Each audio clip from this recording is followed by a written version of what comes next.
자, 그럼 이제 바로 우리 이제 영어학, 일반 영어 문학 파트, 우리 진행을 해보도록 좀 합시다. 자, 이제 오늘은 이제 공개 모의고사로 올해 처음 진행했습니다. 그리고 그 6월 달하고 아마 8월 달에 또 있을 것 같긴 한데, 그때는 다 모든 게 학원 전체 방침에 따라 유료로 진행되고 첨삭까지 무료로 하는 것은 오늘이 처음이자 마지막인 공개 모의고사가 될 것 같아요. 예, 어쩔 수 없습니다. 6월, 8월 공개 모의고는 뭐 학원 전체적으로 다 이렇게 하는 거라 저희가 임의로 어떻게 할 수가 없고, 오늘은 이제 첨삭 채점이 무료로 되는 처음이자 마지막 공개 모의고가 될 것 같아요. 자, 먼저 원래 시간표 일정대로 이제 영어학 파트 먼저 저희가 문제 해설을 좀 시작하도록 할게요. 아까 조금 들으셨겠지만은 올해부터는 그 시험 문제 포맷이 그 약간의 그 변형이 일어나요. 약간의 변형에서 그 전에 있던 연결론 논술형 10점짜리 하나 있던 그거가 올해부터 없어지고, 기입형이 이제 8개에서 4개로 6개로 줄었는데, 현재까지 예고된 바에 의하면은 A형에 기입형 4개를 놓고 B형에 2개를 놓고 아주 특이한 방식으로 현재까지는 배치가 되어 있습니다. 그리고 이제 아직까지는 또 서술형이 다 일단은 4점짜리로 나오는 걸로 아직까지는이에요. 이제 임시 아니긴 한데, 이게 또 이제 보통 한 6월 중하순쯤 되면은 그 예비 TO 나오면서 이제 확정안이 나올 것 같으니까, 그때 혹시 또 이제 변동사항이 생기면은 6월 공개 모의고사에서는 그때 완전히 확정되는 안에 따라서 좀 바꿔서 출제해 보도록 좀 하겠습니다. 근데 아마 여기서 큰 변화까지는 없을 것 같긴 합니다. 자, 먼저 이제 영어학 파트를 보시면은 오늘은 이제 작년에 했던 것처럼, 작년 기출처럼 그 일반 영어 한 4문제에다가, 서술형 4문제에다가 기입형 2문제로 해서 이제 22점 분량으로 조정을 했습니다. 작년에가 이제 일반 영어 문학 중에서 문학이 좀 많이 나왔습니다. 역대급으로 무려 4개나 나와가지고 문학이 좀 전혀 없이 비중이 세졌던 그런 애라 그쪽이 좀 점수가 많이 갔다는데, 뭐 해마다 이게 좀 오락가락합니다. 재작년에는 또 영어학이 한 28점 나온 적이 있습니다. 일반 영어 문학이 20점 나오고, 서로 시소탈시 한 번씩 왔다 갔다 하는 이런 거기 때문에 아마도 그 패턴에 따르면 올해는 뭐 문학이나 일령이 하나 정도 줄고 영어학이 한두 개 늘어나고 하는 아마 그런 패턴으로 갈 것 같아요, 올해는. 자, 그렇고 오늘은 그냥 순서에 따라서 기입형 먼저 풀고, 원래 제 모고 풀 때는 기입형은 늦게 풀고 서술형을 먼저 푸는데, 오늘은 그냥 기입형 먼저 풀고 그 다음에 그 서술형으로 들어가 보도록 그렇게 하겠습니다. 자, 여기 먼저 기입형은 영어학의 경우는 A형에는 없어요. A형에는 연결론하고 일령 문학 이렇게 하나씩 있고, 기입형이 영어학의 기입형은 그러니까 이게 좀 달라지는 거죠. B형에도 기입형이 따로 있다라는 거. 그래서 영어학은 B형에만 그 1, 2번 기입형을 차지하고 있습니다. 자, 처음에 보시면은 요게 이제 그 의문론에서 나오는 건데, 그 역대 기출 포인트하고도 살짝 관련이 있는 걸로, 스트롱한 실러블이 어떻고, 위크, 약한 실러블, 즉 강한 음절이 어떻고 약한 음절이 어떻고, 그런 개념이 역대 기출에 한 2번 나왔는데, 거기에 바로 직결되는 개념으로서의 그 긴장 모음, 텐스 바우얼과 그다음에 이완 모음, 렉스 바우얼, 요 개념을 다루는 뭐 그런 글이라고 이제 볼 수 있습니다. 그러면서 이제 첫 단락에서는 뭐 이런 말 나와. 첫 단락에서는 주로 이제 롱 바우얼, 긴 모음이 주로 이제 그 긴장 모음의 특성이다, 이런 말 나오죠. 자, 나오고, 그리고 이제 오늘 문제풀이에 좀 직결되는 클루, 힌트가, 단서가 첫 단락의 끝에 게 나옵니다. 이 텐스 바우얼, 요 긴장 모음의 특징을 설명하면서 예를 가리켜서 첫 단락 밑에서 둘째 줄 보시면은 텐스 바우얼은 언체크다, 언체크라고 말하면은 한마디로 체크가 안 되는, 이것은 나중에 좀 이게 설명하겠습니다. 언체크라고도 하는데, 바로 그 뒤에 이어 설명이 나오죠. 언체크된 바우얼이라는 게 뭐냐라고 했을 때, 단어 끝에도 나타날 수 있다. 단어 끝에도 나타날 수 있다는 말은 단어 끝에 자음이 더 없이, 자음이 더 오지 않고 그냥 모음 자체로만 끝날 수가 있는데, 단어 끝에가 자음이 더 오지 않고 모음으로만 끝날 수 있는데, 그렇게 모음으로만 끝날 때의 그 모음을 언체크된 모음이라고 한다라고 그렇게 얘기할 수 있습니다. 언체크된 모음이라고. 이 언체크란 말은 뭐 점검하다란 말이 아니라, 여기서는 좀 엄밀하게 말하면은 뭐 제한을 받지 않는다, 뭐뭐에 제한을 받지 않는다. 즉 나타나는 위치 관계에 있어서 뭐 제한을 받지 않는다. 뭐 그 정도 컨셉으로 알아놓으시면 좋습니다. 대개 보면은 그런 게 있지 않습니까? 그 영어도 말하자면은 그 옛날에 기출에도 나온 개념으로 온셋이 있고 뉴클러스가 있고 코다가 있고 음절 구조가 온셋, 뉴클러스, 코다가 있으면은 코다는 뭐 올 수도 있고 안 올 수도 있지만 안 오면은 좀 심리적으로 허전하게 느끼는 일도 많잖아요. 그래가지고 온셋, 뉴클러스로만 끝나는 음절도 있지만은 온셋, 뉴클러스, 코다까지 다 채워서 즉 끝에 자음까지 채워서 나온 음절도 많은데 그런데 이 텐스 바울 내지는 언체크드 바울이라고 하는 것은 끝에 코다가 있건 없건 그렇죠. 끝에 코다가 있건 없건 제한을 안 받고 언체크드 제한을 안 받고 자유롭게 올 수 있다. 그런 의미에서 이제 언체크드 바울이라고 이 텐스 바울을 얘기를 해주시는 겁니다. 사실은 이 부분이 힌트예요. 그래가지고 이제 그 밑에 빈칸 부분에 답 들어가는 게 이제 렉스 바울 이완 모음에 관한 것이 이제 밑에 답이 들어가는데 여기서는 이제 언체크트의 반대말로 이 체크트란 말이 들어가는데 이것은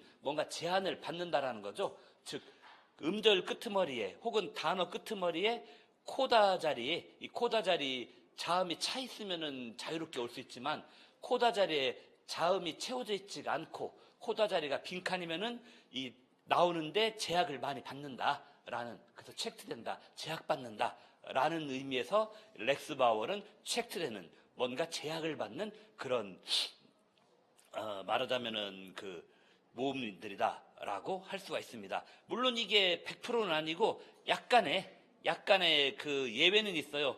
요 글 맨 끄트머리에 보시면 가로 안에 하지만 세 개의 모음 쇼아라든지 킷 할 때 짧은 이 발음이라든지 아니면은 풋 할 때 짧은 우 발음 같은 것들은 비록 렉스 바월이라도 단어 끄트머리에 자음 안 달고 단어 끄트머리에 자음을 더 거느리지 않고 나올 수 있는 이렇게 예외적인 렉스 바월도 있다. 예외 사례. 특히나 말도 많고 탈도 많고 시험에도 이미 서술형으로 넘어온 다음에도 시험에도 이미 2번이나 나온 이 쇼아라는 격이 또 있다라는 거. 요게 이제 항상 예물단지의 쇼아가 벌써 우리 서술형으로 바뀐 다음에 기출 서술형이 벌써 2번이나 답의 포인트로 나온 쇼아가 여기도 또 등장해요.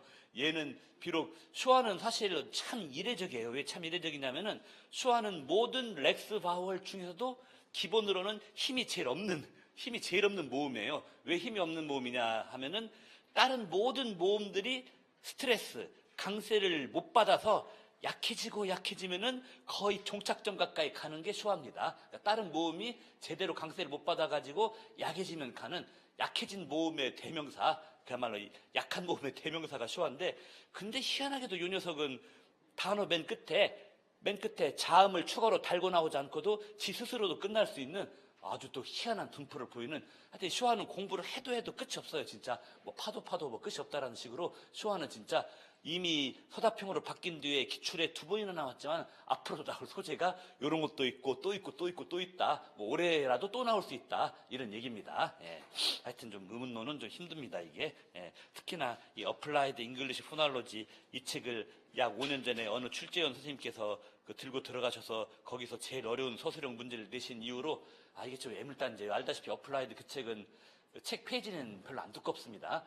페이지 별로 안 두껍고 임용에는 죽어도 안 나오는 챕터가 한 2개나 되고 그 중에서도 그래서 실제로 공부해야 될 페이지 수는 100몇십 페이지밖에 안 되는데 책 딱 펼쳐보시면은 타 원서에 비해서 글자 크기도 엄청 작고 행간도 엄청 좁고 그리고 정말 깨알 같은 포인트도 엄청 많이 수록되어 있어가지고 그 책을 2번, 3번 돌려도 절대로 다 머릿속에 남지가 않는 최소한 5번이 하여튼 시험 보러 가는 날까지도 사실은 봐야 되는 그 책이에요, 사실은. 예, 그 정도로 힘들어요.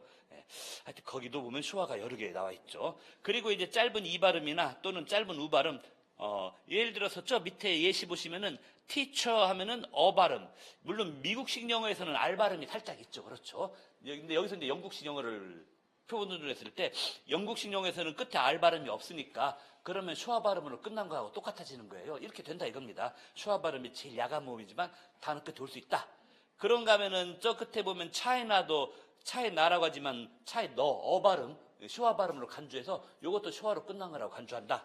그다음에 해피 같은 거 해피할 때 이가 짧은 모음이죠. 해피할 때 이가 짧은 모음인데 얘가 뒤에 자음이 안 오고도 그 짧은 모음으로만 땡 하고 단어가 끝날 수 있는 요게 된다.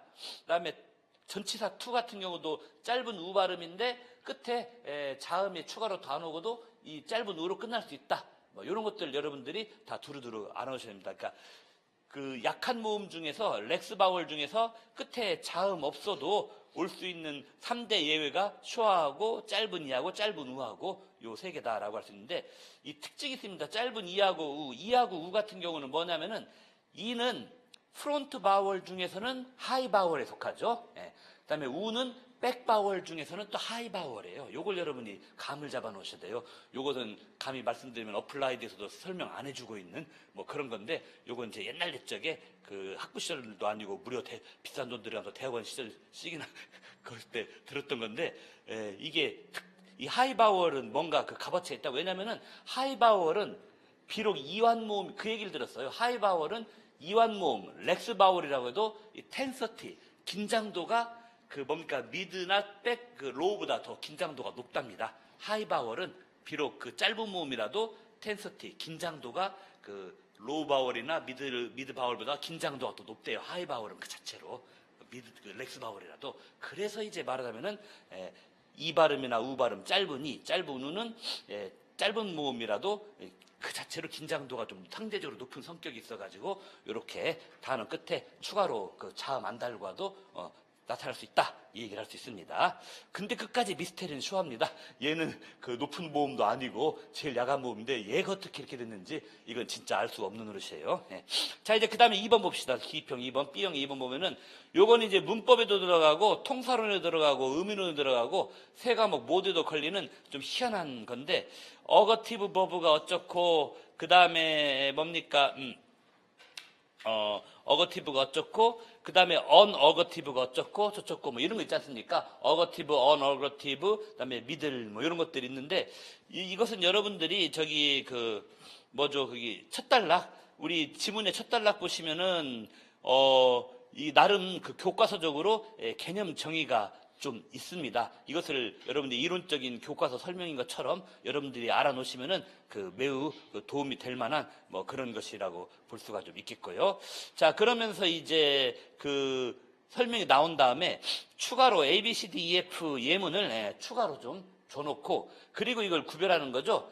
A하고 뭐하고는 미들 버브에 속하고 B하고 뭐하고는 얼거티브 버브에 속하고 그 다음에 그 뭡니까 그 C하고 뭐는 또 반면에 언어거티브에 속하고 이런 식으로 이제 한번 답들을 좀 맞춰봐라 하는 게 오늘 문제의 이제 주문사항이라고 할 수가 좀 있겠습니다. 오늘 문제 그 주문사항이라 할 수 있는데 여기서 이제 미들버브라고 하는 것은 우리가 좀 주의해봐야 되는 게 이 용어가 좀 여러 가지로 쓰여요. 이게 여기서는 그 밑에도 있듯이 말하자면은 그 주어를 의미역 페이션트를 줘버리고 그리고 문장의 다른 곳에 부사류 뭐 부사구나 전치사구 같은 부사류를 필수로 거느려야 되는 요 조건이 있는 것이 미들버브다라고 나왔는데 요건 주로 이제 의미론, 통사론 쪽에서 쓰는 미들버브란 용어고 제가 지금 3, 4월달 원서 특강을 하고 있는 그 SG, 스튜던스 그라머 같은 경우는 또 미들버브를 또 다른 용도로 쓰죠. 거기서는 타동사는 타동사인데 수동으로 전환이 안 되는 타동사 의미가 워낙 스테이티브 해가지고 스테이티브한 의미가 워낙 세서 타동사는 타동사인데 수동태를 못 만드는 타동사 구문의 동사 뭐 이런 식으로 책마다 다른데 참고로 SG는 좀 오래된 책이에요. 그 초판이 뭐 73가 75년에 나왔습니다.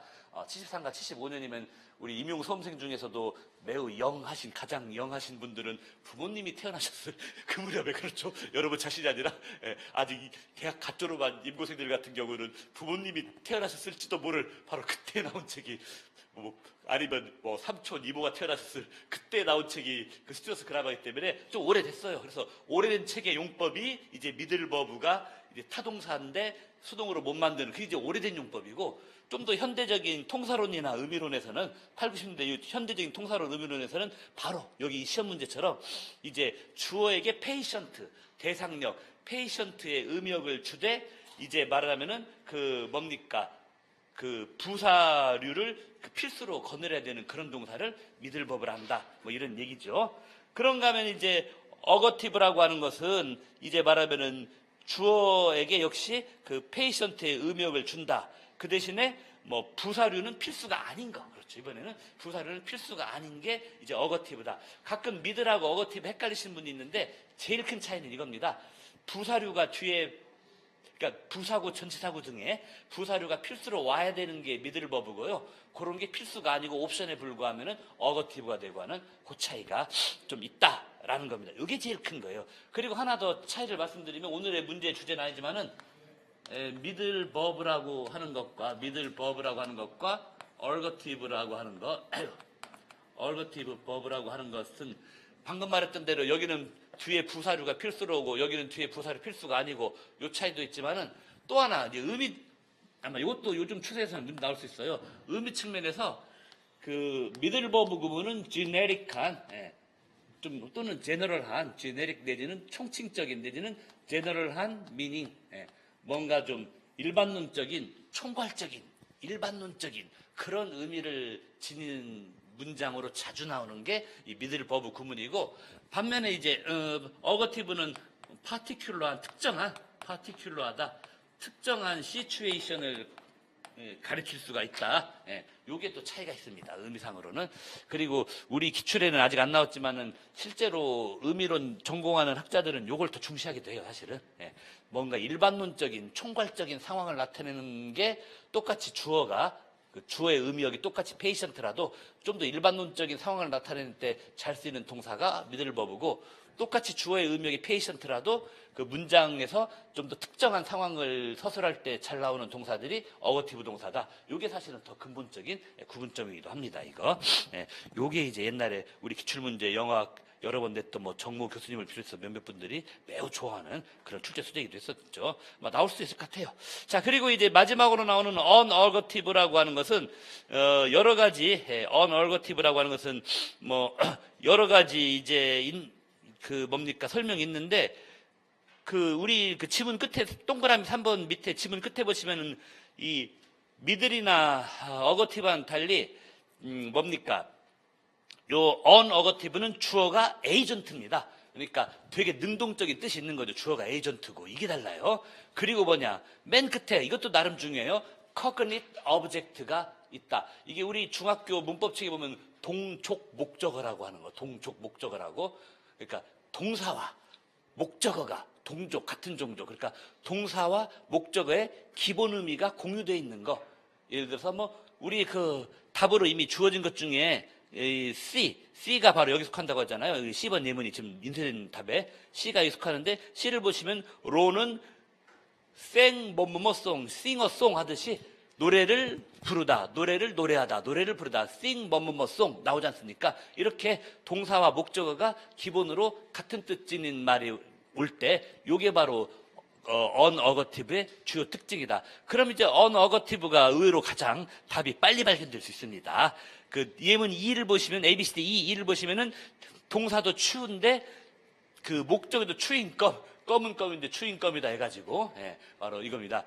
흔히 이제 우리나라 사람들은 그냥 껌 하지만 영어에서는 흔히 이렇게 추인 껌이라고들 많이 해요. 왜냐하면 원래 껌이라는 게 그 나무에서 나온 진액의 일종이에요. 원래 나무에서 나온 진액의 일종인데 나무에서 나온 진액을 껌이라고 하는데 그 많은 종류의 껌 중에 사람이 씹을 수 있는 종류의 한정된 껌. 그래서 보통 우리가 슈퍼 편의점에서 사서 씹는 껌은 그래서 추인껌이라고 하는데 하여튼 동사에도 추가 있고 목적에도 추잉이 있으니까 바로 여기서 이제 말하면은 이게 동족 목적에 속합니다. 참고로 추잉껌에서는요 추잉이 현재 분사가 아니라 그 동명사입니다.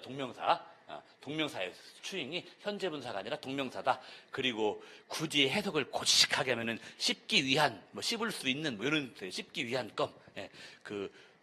ing가 현지분사도 되고 동명사가 되는데 동명사가 될 때의 특징은 뭐냐면은 동명사가 될 때의 특징은 아주 그걸 고지식하게 직역을 하면은 뭐뭐 하기 위한 뭐뭐를 하고자 하는 그런 뜻으로 해석될 수도 있는 게 동명사. 그러니까 아주 고지식하게 직역할 때 그때 그렇게 해석될 수도 있는 게 현지분사와는 다른 동명사의 그 특징이다. 라고 볼 수가 있겠습니다. 그래서 동그라미 3번이 먼저 해결돼 버렸습니다. 추인껌 덕분에 동그라미 3번이 먼저 해결돼 버렸고요.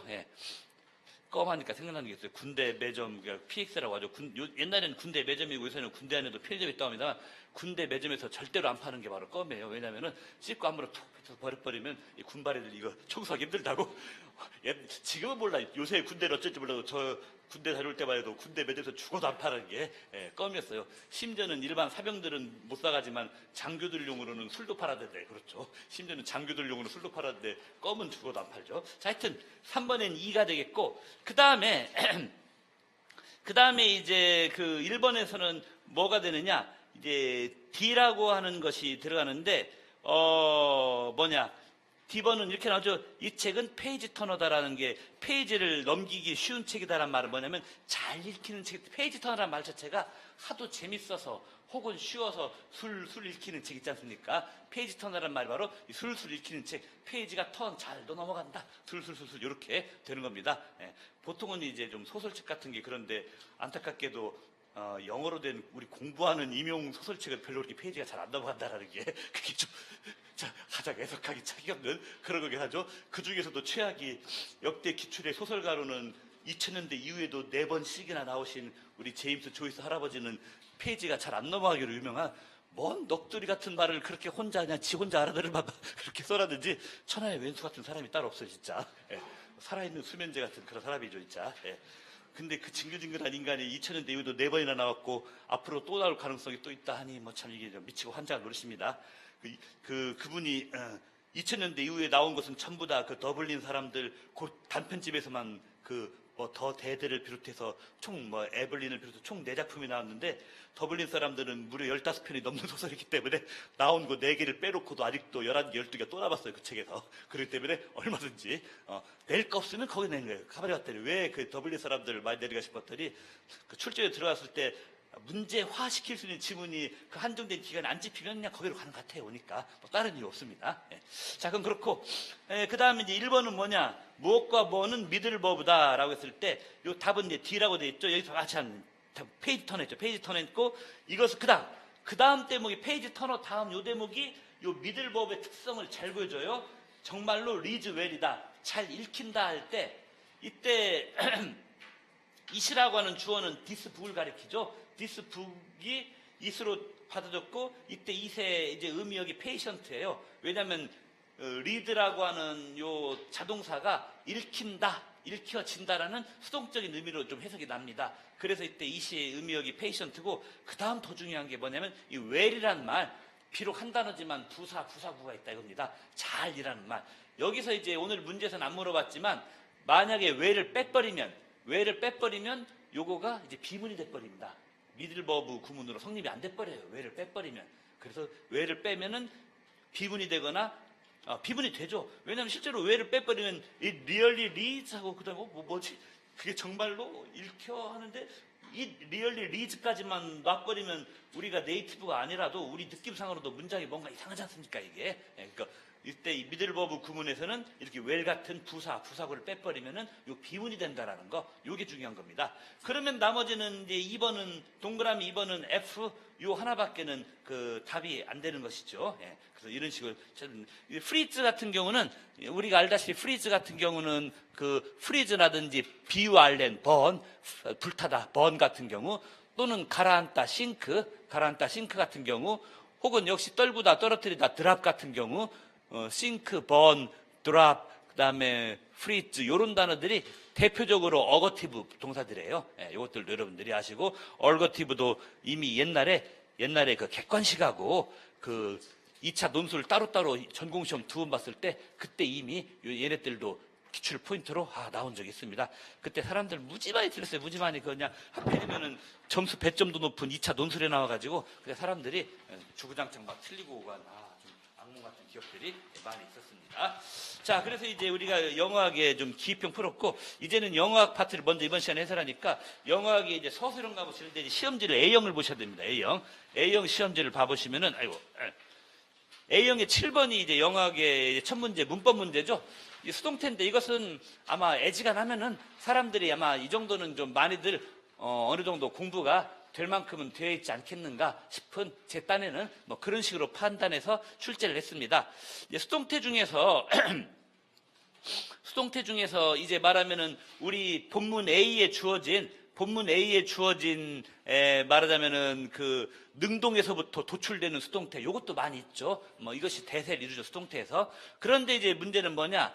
B번에 하나, 둘, 셋, 넷, 다섯 개의 예문 중에서 A에 있는 애들처럼 능동에서 도출되는 것이 아닌 그런 수동 형태.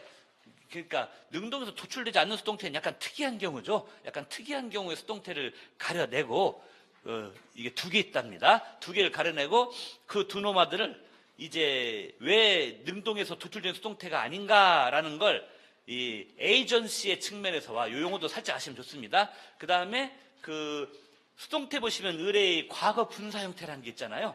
그 과거 분사형의 그 의미상 속성 측면과 이 두 가지로 설명하라 하는데, 이건 뭐 사실 이 문제 디렉션에 거의 답이 나와 있어요. 에이전시란 말은 어떤 행위 주체를 말하니까, 그 다음에 PP 형태로 보이는 것의 의미상 속성이라고 하는 것은 뭐 둘밖에 없지 않습니까?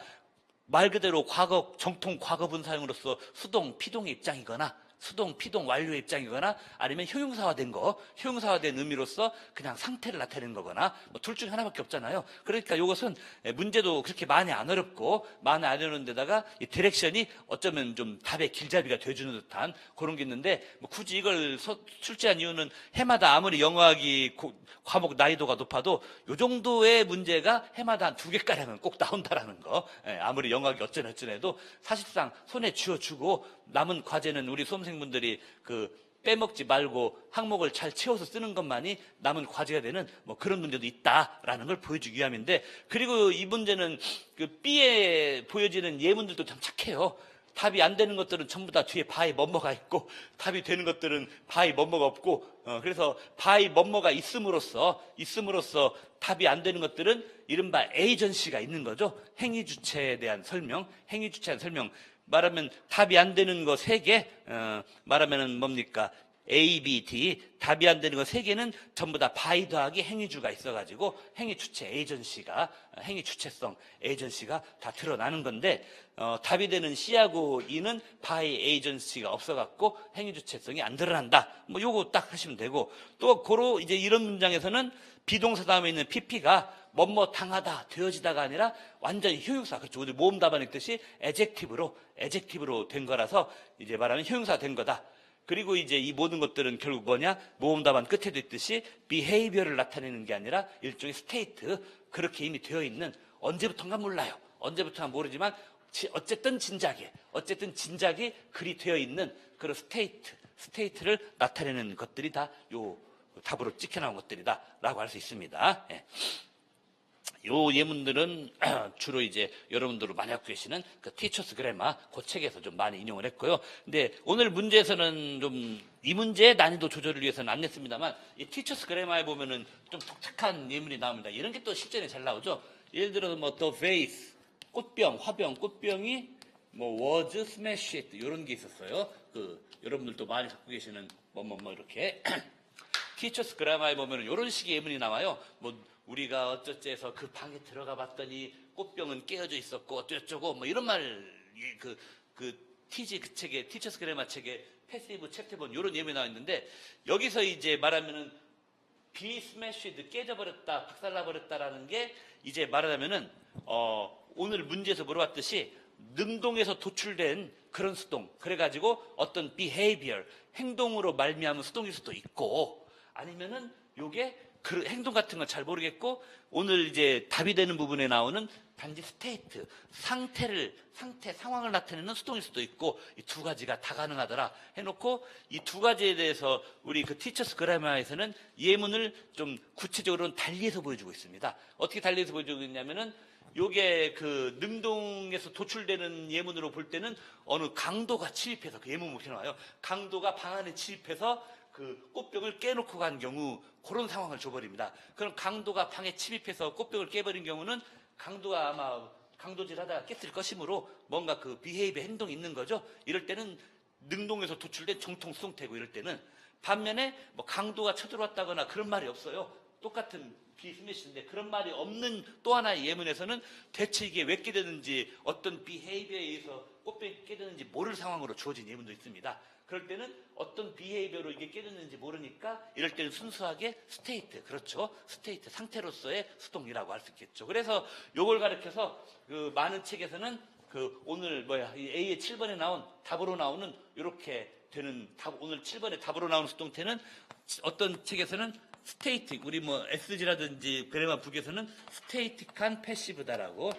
스테이틱한 패시브라고도 하고, 또 우리 티처스 그라마에서는 패시브처럼 패시브 look alike 구문이다라고 약간 희한한 말 그대로 아주 단순 무식한 용어죠. 패시브처럼 생긴이란 말, 패시브처럼 생긴 구문이다. 티처스 그라마에서는 둘 다 맞습니다. 근데 좀 더 정통적인, 이건 좀 풀어 쓴 용어예요. 좀 더 정통적인 용어는 스테이틱한 패시브가 이게 좀 더 정통적인 키워드입니다. 아무리 티처스 그라마에 나와서도 이건 좀 너무 인포멀한 용어고, 말하면 스테이틱한 패시브라고 써주시는 게 나중에 우리 시험 볼 때 점수 관리할 때는 이 키워드가 좀 좋을 것 같아요. 이건 너무나 좀 널널하게 풀어 쓴, 마치 그냥 아무것도 모르는 사람 그냥 할 수 있는 막 풀어서 설명하기에만 급급한 듯한 밑에는 그런 용어고 위에 것이 좀 더 좋은 용어다라고 할 수가 있을 것입니다. 그런 것이고요. 자, 이제 그 다음 보시면은 8번도 이제 그 영어학 문제 내용에 요건 우리 임용시험이 서술형으로 서답형으로 바뀐 지 6년 동안에 하여튼 영어학에 무려 3번이나 나온 한 해 걸로 한 번이죠. 그 키워드 이제 앰비규어티, 한 해 걸로 한 번씩은 꼭 나온다라는, 아마도 작년에는 안 나왔지 않았나 싶어요. 그러면 또 올해는 거의 10중 8구 앰비규어티에 대해서 뭔가는 나올 수 있다라고 그 출제 빈도를 보면은 그렇죠. 그런데 앰비규어티 문제는 너무나 얄밉게도 출제할 소재가 진짜 아직도 무궁무진해요. 사실은 무궁무진해서 문법 책에서도 캐낼 수 있고 통사론, 의미론, 경우에 따라서는 의문론까지도 해가서 의문론 형태론까지도 해서 영어학의 활용도 심지어는 영어학의 모든 과목에서 그 소재를 캐려면 충분히 캐올 수 있는 그런 키 컨셉이 바로 이게 그 앰비규어티입니다. 그래서 지난 서술형으로 바뀐 6년 동안 3-4번 나왔어도 아직도 나올 건 많아요. 자, 이것은 이제 그 중에서 이제 A번 지문에서는 이제 그 앰비규어티의 종류를 쭉 열거해줬죠. 렉시컬 앰비규어티가 있고, 스트럭처럴이 있고, 그 다음에 한 재작년에 좀 어렵게 나와서 사람들 골탕 먹인 스코프 앰비규어티가 있고, 렉시컬 앰비규어티는 여기 뱅크라는 동사 예문에도 나오듯이, 명사 예문에 나오듯이 단어 하나만으로도 상반된이 아니라 단어 하나만으로도 또렷이 구별되는, 그렇죠? 단어 자체만으로도 또렷이 구별되는 뜻이 2개 이상 있을 때가 이 렉시컬 앰비규어티가 있는 거다. 대표적인 거가 영어에 뭡니까? 요 뱅크라는 그런 거예요. 은행은 바로 은행이라는 뜻도 있고, 아니면 여기 노량지에서 다리 건너가면 여의도 나오는데 거기 그 강가에 강둑 있지 않습니까? 강둑 이런 뜻도 되고, 뜻이 많은, 그러니까 한 단어에 그 단어 자체로 확연히 구별되는 뜻이 2 이상 있는 이게 렉시컬 앰비규어티고, 반면에 이제 스트럭처럴 앰비규어티는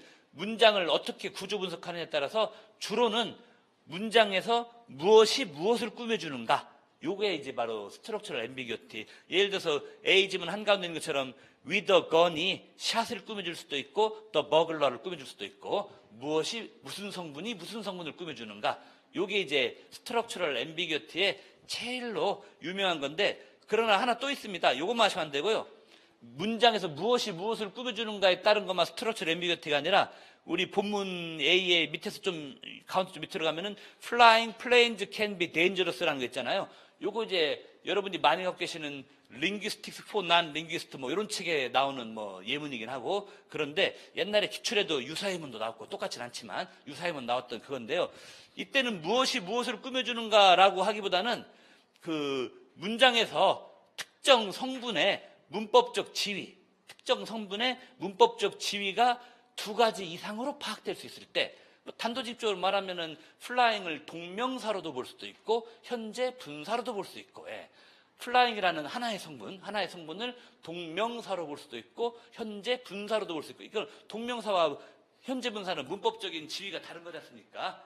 하나는 명사 쪽에 가깝고 하나는 형용사 동사 쪽에 가깝고 하니까, 그렇기 때문에 이렇게 그 한 성분의 문법적 지위를 달리 볼 수 있는 거, 요게 이제 말하면은 그 스트럭처럴 앰비규어티의 또 하나의 예다. 이것도 이렇게 참고를 알아놓으시고요. 그다음에 이제 마지막에가 스코프 앰비규어티인데 요게 이제 재작년 기출에 많이 어렵게 나와서 우리 수험 선생님들이 골탕했던 건데 주로는 수량 표현이나 부정 표현, not이나 no, 뭐 never, refuse 같은 거부의 동사들, not이나 no, never, 뭐 refuse 이런 부정 표현들, 수량 표현과 부정 표현에 얽혀서 이제 뜻이 두 개 이상 나올 때, 예를 들어서 옛날 옛적 그 객관식 시절에 나온 기출 예문이 여기 소록되는데 all the delegates, 모든 그 외교관들이 그 파티에 참석한 것은 아니다라고 할 때, 이때는 all이라는 수량 표현과 not이라고 하는 부정 표현이 엮여 있지 않습니까? all이라는 수량 표현과 not이라는 그 부정 표현이 엮여 있을 때, 이때는 이제 뜻이 두 종류다. 한마디로 여러분이 잘 아시는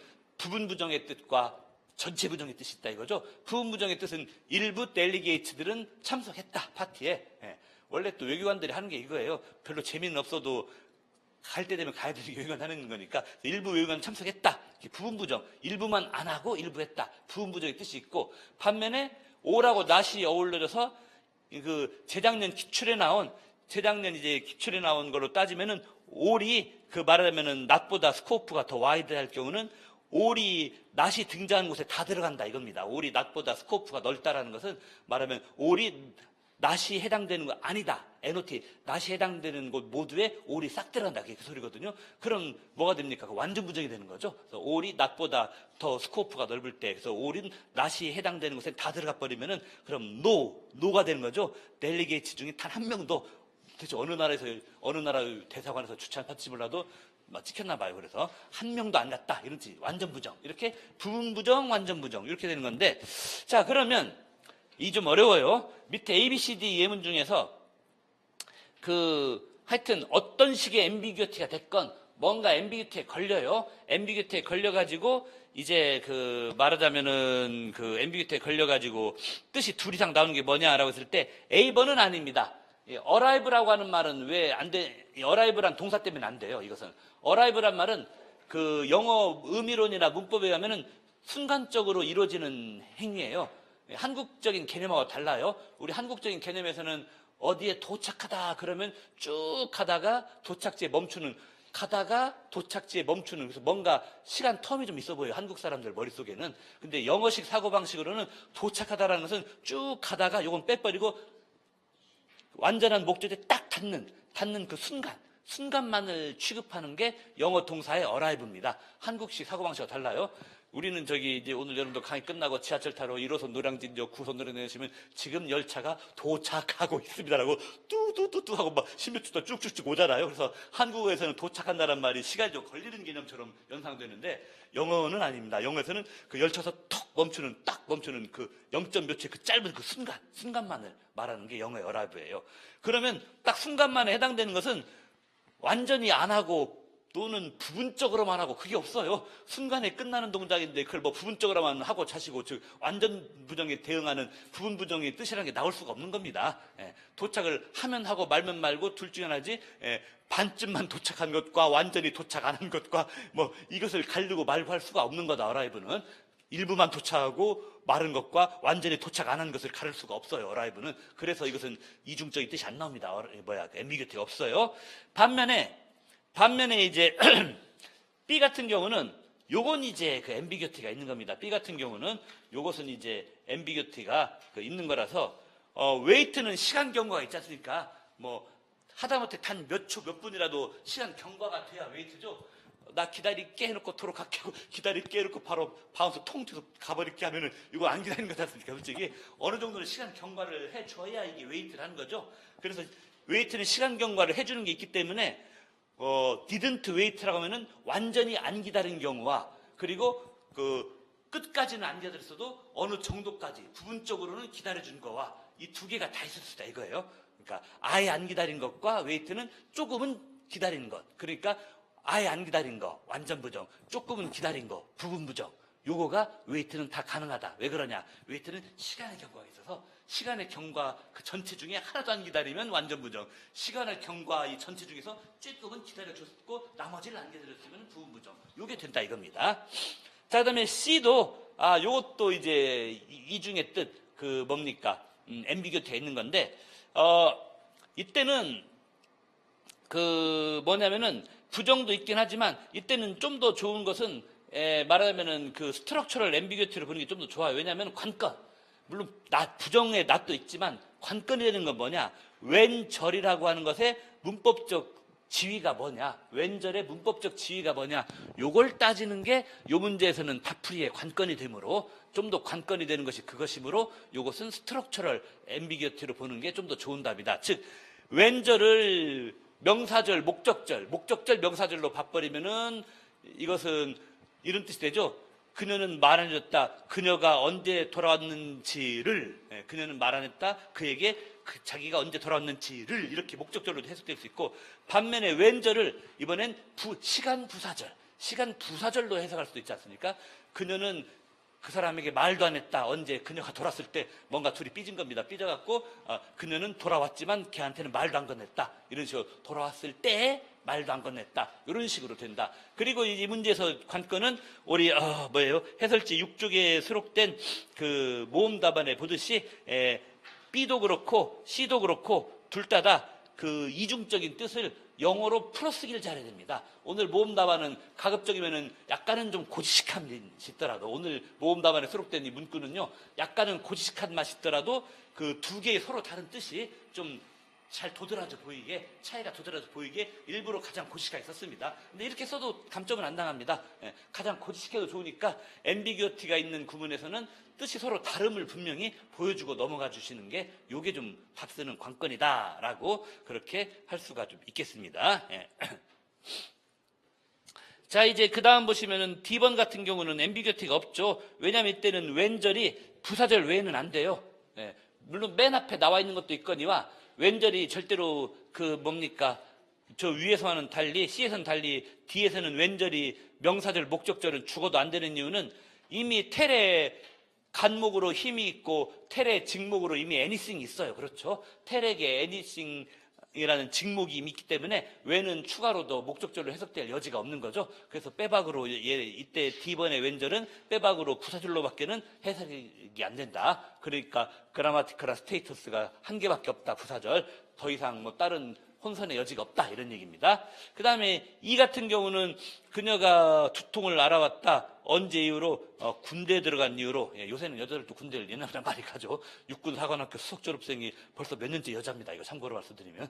근데 재작년인가 육군사관학교, 해군사관학교, 공군사관학교가 전부 다 수석 졸업생이 여자였던 그런 적도 있습니다. 지금 세상이 참 많이 바뀌고 있어요. 세상이.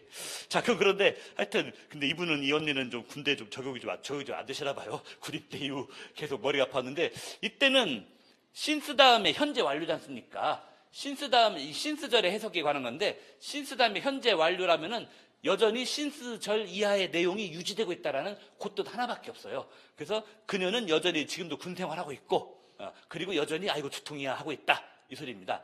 참고로 오늘 문제는 안 나왔지만, 만약에 신스절 요거를 현재 완료로 안 쓰고 그냥 has를 빼버리고 join the army라고 해서 신스절을 그냥 단순하게 신스를 단순하게 단순 과거로 해버리면은 이때는 앰비규어티가 생겨요. 왜냐하면 그녀가 군대에 여전히 있을 수도 있지만 이제는 군대에 없을 수도 있고 이 앰비규어티가 생긴답니다. 그런데 이 어려운 해설이 어디에 나오냐? 의미는 척이 안 나오고, 여러분들 이모님, 삼촌이 태어났을 그 무렵인 나온 그 SG 스튜던트 그라마에 이 어려운 설명이 나옵니다. 그러니까 임용 영어학 공부 중에서 어쩔 수 없습니다. 문법 공부의 끝판왕은 SG로 가는 수밖에 없다라는 이 서글픈 현실이 늘 우리를 기다리고 있어요. 자, 이제 그 다음에 이제 두 문제 마저 해봅시다. 두 문제는 이제 B형으로 넘어오겠습니다. 이번 시간은 영어학 마저 두 개 풀고 좀 한 10분 쉬었다가 그 다음에 일반 영어 문학하고 그래 해봅시다요. B에서는 해설지가 틀린 B의 7번이 아닌데 해설지 넘버링이 틀렸습니다. 7번이 아니라 바뀌었죠. 번호가 6번. 해설지 번호가 틀렸네요. 해설지의 B의 7이 아니라 B의 6입니다. B의 6번을 보시면은 아주 착하게 짧은 건데, 이 의문문 문제는 문제가 짧으면 좀 더 짜증이 날 수도 있어요. 왜냐하면 문제가 짧으면은 지문 속에 필요한 그 해설이 별로 제공이 안 돼 있기 때문에, 이것은 이제 옛날에 일부 기출 포인트도 좀 겹치는 그런 건데요.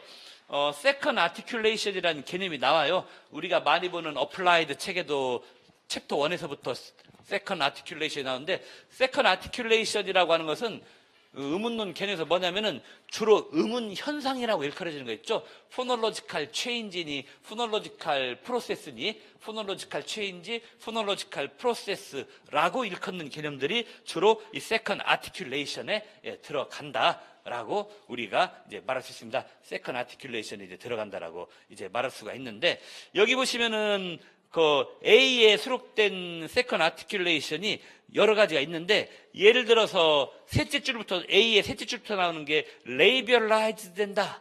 뒤에 원순 모음이나 W 소리가 오면은 나오잖아요. 그러니까 레이별라이제이션, 원순음화라는 현상. 원래는 레이별 소리가 아니었던 게 레이별 소리로 가버리는 순음화 현상, 이 순음화 현상이 여기 있는 것이고, 또 다른 것은 뭐냐면은 하드 팰럿이란 말이 밑에서 둘째 줄에 나오죠. 이른바 팰러털라이제이션, 어디가 혀가 올라가고 이건 별로 안 중요하고, 말하면은 그 하드 팰럿이란 말이 나오니까 팰러털라이제이션이고, 그 다음에 이 A번 지문의 밑에서 A번의 밑에 줄 보시면은 이 팰러털라이제이션은 한마디로 팰러털 글라이드가 연루된, 팰러털 글라이드 소리가 연루된 곳에서 나타난다.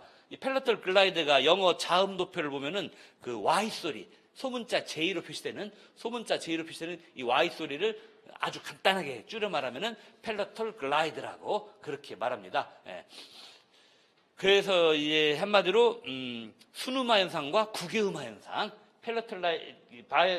레이별라이제이션과 팰러털라이제이션, 이 두 개의 현상이 여기에 언급되어 있고, 우리가 할 일은 B번에 11개인가 되는 예문 있잖아요. 11개가 되는 예문 중에서 레이별라이제이션 예문을 골라내고, 그리고 그것을 레이별라이제이션이라고 말할 수 있는 이유를 좀 써주고, 그 다음에 또 팰러털라이제이션에 해당되는 예시 단어를 골라내고, 그게 왜 그렇게 되는지 이유를 써주고 하는 게 오늘의 문제가 되는데, 일부 헷갈리는 게 있을 수 있습니다. 먼저 그 레이별라이제이션에 해당되는 것은 뭐가 있느냐, 노트 같은 게라든지 퀵 같은 게 있다. 노트나 퀵은 N 발음이나 크 발음, 맨 앞에 있는 N 발음이나 크 발음은 원래는 레이별 사운드가 아니죠. N 발음은 그 잇몸 쪽에서 나는 거라 엘비올라 사운드, 치아, 잇몸 그쪽에서 나는 거라 엘비올라 사운드고, N 발음은 퀵 할 때 크 발음은 이 목청에서 나서 옛날에 기출을 다뤄놨던 벨라 사운드, VELAR, 벨라 사운드인데, 원래는 노트의 N과 퀵의 크는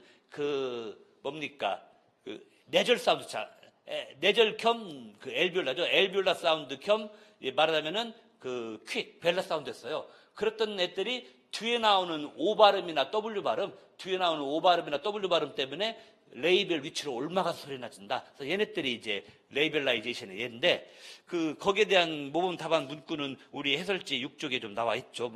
N과 크가 있었는데 얘네들이 레이별라이즈 돼서 N과 크에 W 달린 이런 발음으로 된다. 뒤에 오는 라운드 바월이나 W의 영향 때문에 했는데, 사람들이 또 오해할 수 있어요. 볼 할 때도 요것도 혹시 O 발음이니까 요 혹시 안 됩니까? 이렇게 궁금해 하시는 사람도 있을 수 있고, 그런가 하면은 또 바틀 할 때도 영국 사람들은 보틀이라고도 하니까 혹시 요거 안 됩니까? 라고 말하자면은 볼이나 보틀은, 영국식으로 보틀은 얘네들도 뒤에 원순 모음 오는데 안 됩니까? 할 수 있는데, 이때는 둘 다 B 발음이잖아요. B 발음은 원래부터 레이별 사운드입니다. 요건 빼는 거예요. 그러니까 레이별라이제이션이라는 것은 레이별이 아니었던 게 레이별 돼야, 원래 레이별이 아니었던 게 레이별이 돼야 레이별라이제이션이지, B처럼 원래부터 레이별이었던 것은 거기 안 쳐줘요. B는 원래부터가 레이별이었던 것은 안 쳐준다. 이런 얘기죠. 그렇죠. 그러니까 어떤 음은 변하지 않습니까? 이 레이별라이제이션, 음은 변화해야 되는데 B는 원래부터 레이별이니까 변화되는 게 없지 않습니까? 변화되는 게. 그래서 이거 안 된다라는 것입니다. 여기서 우리가 좀 낚이지 말아야 된다. 쉽게 말하면 낚여서는 안 된다라는 그런 얘기를 해드리고 싶습니다. 그런가 하면 이제 팰러털라이제이션에서는 우리가 잘 아는 대로 퍼미션이나 디시전 같은 거, 이건 유명해요. 팰러털라이제이션에서. 왜 그러냐? 원래는 이것은 많은 책에서 퍼미션, 디시전이 다 팰러털라이제이션인데, 원래는 퍼미트와 디사이드에서 나온 소리로 간주하고, 이 소리들은 의뢰의 분석을 한다. 이 팰러털라이제이션 설명의 애로사항이 그거예요. 주어진 단어는 그냥 퍼미트 없이 그냥 퍼미션만 주어지고 디사이드 없이 그냥 디시전만 주어지지만 그래도 음론 학자들의 관행에 따라서 디사이드 안 주고 퍼미트 안 줘도 그냥 퍼미션 디시전은 그냥 펠러틀라이제이션의 예로 원래부터 간주하고 들어가는 게 음론 학자들, 음론 그 책들의 관행입니다. 그래서 퍼미트의 트가 말하면 쉬로 변한 거, 디사이드의 드가 G로 변한 거, 이게 다 이제 그 펠러틀라이제이션의 예다. 비록 디사이드, 퍼미트를 안 써주더라도 이런 단어들은 의뢰이 그렇게 간주하고 우리가 문제를 파악해야 된다는 것도 의문론 푸는 게 하나의 요령입니다. 근데 이게 끝이 아니에요. 하나 더 있죠. 퓨라는 거. 퓨라는 게 왜 그러느냐. 퓨는 그 Y 소리가 있다고 치는 겁니다. Y 소리. F 다음에는 E라는 스펠링이 소리는 Y 소리라고 치는 거예요. 그래서 퓨라고 할 때는 그 F 소리가 이 뒤에 나오는 Y라는 반자음 영향으로 퓨는 원래 윗니빨로 아랫입술을 깨물면서는 이 아랫입술에서 나는 소리인데 F가 이 아랫입술에서 나는 소리인데 뒤에 오는 Y의 영향으로 입천장 쪽으로 약간 쓸려 들어가면서 입천장 쪽 약간 펠럿 쪽으로 쓸려 들어가면서 난다라고 간주를 합니다. 그래서 아마 퓨는 좀 사람들이 좀 어느 정도 틀렸을 가능성도 분명히 좀 있다라고 우리가 얘기를 할 수 있습니다. 자, 그래서 이렇게 됐고요. 나머지 이제 뭐 바틀이라든지 볼이라든지 헬프 같은 경우는 뭐냐? 바틀이나 볼이나 칠판에 씁시다. 네. 바틀이나 볼이나 그 다음에 헬프 같은 경우는요, 바틀, 볼, 헬프는 작년인가 재작년에 나왔던 그 우리 그 출제 포인트죠. 이 다크 L이라는 게 있습니다. 그렇죠, 얘들 바틀, 그 다음에 헬프, 그 다음에 볼. 이때는 다 이제 그 뭡니까 L 소리가 단어 끝 내지는 음절 끝에 올 때, 특히 단어 끝에 올 때는 이른바 그 다크 L의 그 가장 유명한 이 베스트 이그젠플이다라고 그렇게 우리가 얘기할 수 있겠죠. 그리고 다크 L 같은 경우도 그 일부 책에서는 또 다크 L 같은 경우도 벨러라이제이션이라는 뭐 그런 용어로 뭐 그런 용어로 칭하기도 해요. 다크 L 같은 경우 우리 어플라이드도 이렇게 나와 있고요. 그런가 하면은 오늘 또 문제로는 안 나온 거지만은 이 플라이라든지 텐스 같은 경우는 공통으로 뭐가 있냐면요. 플라이나 텐스 같은 경우는 공통으로 뭐가 있냐면은 일종의 이것도 무성음화 현상을 볼 수 있어요. 뭐냐? 플라이에서는 F라는 무성음이 L이라는 유성음에게 영향을 줘서 원래는 유성음이었던 L이 무성음 속성을 좀 지닌다. 이것도 일종의 디보이싱, 무성음화 중에 하나입니다. 요거까지도 치는 책이 있어요. 그러니까 좀 아주 쫀쫀하게 따지는 책 보면은 F가 L에게, 무성음 F가 유성음 L에게 영향을 주는 그런 디보이싱, 무성음화 현상. 그런가 하면 텐스도 마찬가지죠. TH의 스 발음이라고 하는 무성음이 유성음인 N에게 영향을 주는 이것도 일종의 무성음화 현상이라고 그렇게 우리가 칠 수가 있겠습니다. 그리고 이제 이어는 뭐 특별하게 뭐 없이 그냥 Y자만 써서 다른 펠러틀라이제이션으로 조금만 헷갈리고 말을 하고 이어는 그냥 폼으로 써놓은 뭐 그런 단어니까 너무 상관 잘 하셔도 되겠습니다. 자, 이제 이렇게 해서 이제 모든 단어를 탈탈 털어서 다 우리가 정리했는데 보셔달라 싶지만 제가 짜증는데 있지만 수험생 입장에서 얼마나 짜증날까. 이 음론이라는 건 진짜 끝까지 공부해야 돼요. 그래서 해마다 말하지만은 영어학에서 음운론은 정말 끝까지 하셔야 되는, 끝까지 물고 늘어져야 되는 그런 과목이에요. 워낙 짜질구리한 사항이 많아서 지금은 강의 듣고 이해해도 또 한 3일 지나고 7일 지나고 열흘 지나면 또 잊어버려져요. 그러니까 여러분들이 복습 또 복습밖에 없는 세상의 모든 배움, 특히나 이 시험을 치고 남에게 테스트를 받아야 되는 모든 배움은 다른 교수법 필요 없어요. 오로지 비헤이비어리스틱 어프로치로 자신을 가혹하게 다룰 수밖에 없습니다. 그야말로 좋은 헤빗 포메이션을 해가지고 이걸 메스터리 숙달하게 만드는 정말 구관이 명간 100몇십 년 전 교수법이야말로 최고의 교수법이 진짜 그러더라고요. 진짜 심지어는 뭐 우리같이 종이로 하는 딱딱한 공부뿐만 아니라 왜 음대, 미대, 뭐 연극, 무용 일어나는 예술 쪽 친구들 대회 나가고 창작대회 실기 콩쿨 나갈 때 심지어는 창의성이 두드러지는 예술계 쪽 친구들도 똑같더라고요. 하고 봤더니 대회 나가려면은 예를 들어 바이올린이면은 곡 뭐 2분 몇십 초, 30초짜리 곡 하나 놓고 말대로 수천 번을, 수백 번을 바이올린 줄을 수십 번 가를 때까지 계속 낑낑거리고 있어야 돼, 진짜. 얼마나 지겹겠어요. 다른 더 재미있는 곡도 많을 텐데. 그 음악 콩쿠르 한번 나가려면 바이올린 줄이 수십 개가 착달라도 계속 낑낑대고 있어야 되니까 얼마나 미치겠어요, 한마디로. 예. 근데 그렇게 해요. 그쪽 사람, 그 예술계 쪽 사람들도 말하면 그 남에게 테스트 받는 시험에 나가려면은. 근데 하물며 우리는 어떻게 해야 되겠죠? 하물며 우리는 진짜, 특히 의문론 같이 징그러운 과목들은 진짜 그냥 지겹게 그냥 달달달 외워야 되는 뭐 그런 겁니다. 자, 그 다음에 이제 오늘의 영악 마저 문제로, 저 B형의 9번에, 상당히 겁나게 실이 막 A, B 나눠가지고, 뭐, VP에서 뭐 T로 이동했냐, T 자리에서 VP로 이동했냐, 상당히 겁을 팍팍 주는 그런 지문이 있는데, 요건 지난 6년간 우리 통사론에 3번이나 인용된 역시 오래된 책, 우리나라에 87년에 들어온 트랜스포메이셔널 그래머라고 하는 그 책에 이제 수록된 겁니다. 그 책의 이제 8장 약간 앞부분, 트포라고 흔히 부르는 그 책의 8장 약간 앞부분에 보면은 헤드 투 헤드 무브먼트라고 해서 하나의 헤드 자리에서 통사론 틀이 그릴 때 하나의 헤드 자리에서 다른 헤드 자리로 옮아가는 그런 이동 현상으로서 대표적인 게 뭐냐면은 동사의 시제 표시는 어찌 이루어지는가, 이 논쟁이에요. 그러니까 두 가지 가설이 있는 겁니다. 어떤 두 가지 가설이 있냐면은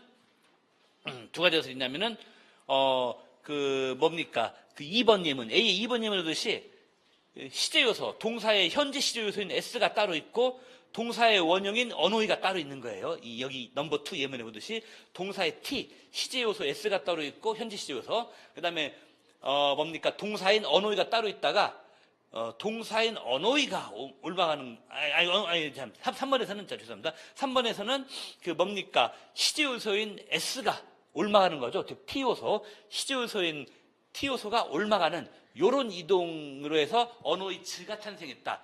언어의즈의 S와 언어의가 따로 있다가 쉽게 말하면 S가 언어의 뒤로 이동해 가서 언어의즈를 탄생시켰다. 요런 주장이 하나 있고, 반면에 4번, 5번은 안 그러죠.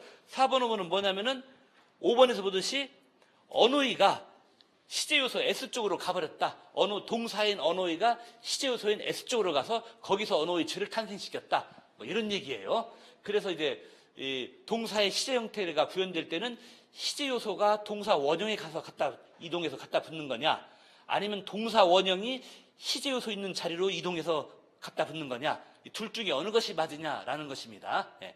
이것 보면은 이제 옛날 우리식 결혼 풍습이 생각나죠. 이제 우리나라에서 전통적인 우리말 표현으로 결혼이란 말의 옛날 표현이 장가 간다란 말도 있고 시집 간다는 말도 있지 않습니까? 참 신기하지 않습니까? 뭐 장가 가면 가는 거고 시집 가면 가는 건지 그냥 남녀 따로 써주는 게서 구분한 건가 했더니 그게 아니래잖아요. 실제로 옛날 정말 오래오래 전 전통식 원래는 장가 가는 절차도 따로 있고 시집 가는 절차도 따로 있다고 안 합니까? 원래는 여자 쪽 집으로 가서 옛날에 여자 쪽 집에서 결혼식을 하고 거기서 1년을 살아주시고 난 다음에 아마도 이제 그동안에 첫 베이비가 생겼으면 걔를 안고 이제 여자가 시댁으로 또 시집을 가는, 그러니까 그때 이렇게 무브먼트가 두 번 일어나요. 옛날에 우리 전통 혼례는. 그러니까 우리 전통 혼례에 따르면은 말하자면 남자가 여자 쪽으로 가는 무브먼트가 한 번 있고, 여자가 아마도 1년 지났으니까 아마도 베이비가 생겼을 것 같으니까 여자가 이제는 새 식구가 돼가지고 쌍둥이 같은 네 식구가 돼가지고 또 남자 쪽으로 가는 무브먼트가 있고, 우리 전통 혼례로 따지면 싸울 게 없어요. 뭐 둘 다 하면 되죠. 둘 다 하면 되는 거지만, 하지만 통사로는 전통 혼례하고 다르니까 둘 중에 하나를 따져야 됩니다. 둘 중에 하나를 따져야 되는데 과연 뭐냐라고 했을 때 6번과 7번의 예문을 관찰해가지고 시제 요소가 이동하는 건지 동사가 이동하는 건지 둘 중에 하나 판가름을 내라, 승부를 내라 하는 것이에요. 그런데 이제 6번에서 보시면은 A, B에서는 낫이 있죠. 낫은 원래 어느 위치에 있었냐? 시제 요소보다는 뒤에 있고 동사보다는 앞에 있고 이거란 말입니다. 6번에 A, B를 보시면 낫은 시제 요소보다는 뒤에, 동사구보다는 앞에 있는데, 근데 6의 CD를 보시면은 뭔 현상이 벌어지느냐? A, B에 동사구 자리에 들어있던 have하고 be 있잖아요. A, B에 동사구 자리에 있던 have하고 be가 어디로 와버렸냐? 원래는 시제 요소 앞에 원래는 낫 앞에 있었던 시제 요소 자리가 아닌가 싶은 그쪽으로 has하고 is가 갑자기 피난을 와버렸어요. 그렇죠? 그러니까 지금 6의 A, B와는 다르게 CD에서는 have, be 또는 has, is가 낮보다 앞에 왔다는 것은 동사구의 요소로서 V에 해당되는 have하고 be가 이동을 해서 NOT 낫을 건너타고 와버렸다 이 소리예요. 그러니까 이걸 보면은 이게 말하면은 동사구 속에 들어있던 동사에서 have나 be가 이동해 온 거다라는 뭐 그런 증거가 된다라는 것이죠. 그런 증거가. 그 다음에 이제 7번은 요게 좀 어렸을 겁니다. 7번에서는 뭐를 또 여러분이 답에 꼭 쓰셨어야만 맞냐면은 이 probably라는 게 sentence adverb 내지는 sentential adverb. probably가 문장 부사라고 하는 그 말을 좀 써주시는 게 좋아요. 그래서 이 문장 부사 probably는 7a 정문에서 보듯이 will이라는 시제요소 뒤에 그 다음에 have라는 동사요소 앞에, 그러니까 문장 부사는 뭐다? 그 시제요소의 뒤에 그 동사의 앞에 요거가 이 문장부사에 위치했다 이런 얘기입니다. 고로 뭐다? 문장부사보다 앞에 있는 건 뭔 자리인 것이다? 시제 자리인 것이다 이런 얘기죠. 그런데 D번을 보시면 어떠한 괴이한 사태가 벌어지냐면은 원래는 동사구, 동사 그 동네에 속해 있던 has가 프라버블리를 건너타고 올라와 버렸어요. 이 소리는 뭐냐? 그 원래는 VP, V 그 자리에 있던 has가 프라버블리 앞자리니까 뭔 자리입니까? 이 T 자리로 와버렸다, 이사 와버렸다 이 증거가 되는 거죠. 그래서 여기서도 동사 요소가 말하면 T 자리로 이동해 왔다라는 또 하나의 사례. 결국 이 모든 것에서 T의 요소가 안 움직이고 동사 요소가 뭐 문장부사 앞에 이런 식으로 올라왔다라는 그런 사례로 식별이 되어진다 이런 얘기인 것입니다. 자, 그래서 이제 우리가 이건 좀 어렵긴 한데요.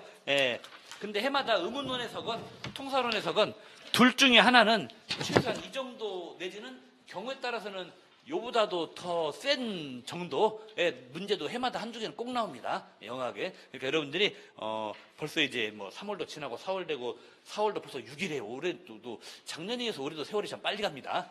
그리고 또 여러분들의 옛날 그 임고생 옛 전우들, 옛 동료들 중에 일부는 오늘 지금 공무원 시험 보러 가버리신 그런 분들도 계시고, 그래도 여러분들이 꿋꿋이 나와서 뭐 오늘 인터넷 포털 네이버 다 봤더니 공무원 시험이 검색어 1위로 떴더만요 보니까 여러분들이 그래도 꿋꿋이 비록 올해도 작년에 이어서 TO가 전국적으로 한 15명 정도 준다라는 그게 왜냐면요. 작년에 발표 났어요. 작년 4월 달에 작년부터 시작해서 2023 임용까지 해마다 전년 대비 한 10몇 명, 20명 정도 체계적으로 준다라는 게 이미 TO가 나버렸습니다. 근데 작년에 280몇 명인가 뽑았으니까 올해는 한 260명 선 아마 뽑을 것 같다라는 근데 약간의 반전도 기대해 볼 수 있다고 그래요. 그 이름도 유명한 베이비 붐 세대의 선두주자 58년 개띠 선생님들이 명체 신청을 장난 아니게 많이 했답니다. 58년, 59년, 60년 그때 선생님들이. 그래가지고 각 시도 교육청에서는 예산 부족 이유로 좀 명체를 안 받으려고는 하는데 그래도 아예 안 받을 수가 없대요. 생년월일 순 잘라서 받을 만큼 받아야 된답니다. 그게 이미 작년부터 일어난 현상이랍니다. 작년부터. 그래서 인천도 그런 일이 좀 많다. 인천? 괜히 하지 뭐. 그렇고 하여튼 그래가지고 그래서 올해는 약간의 반등이 있을지도 모른다.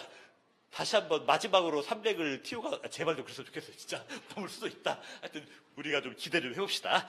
그럼 잠깐 좀 쉬었다가 10분 쉬었다가요. 저희 우리 또 일반 영어 문학 또 우리 한번 공부하겠습니다.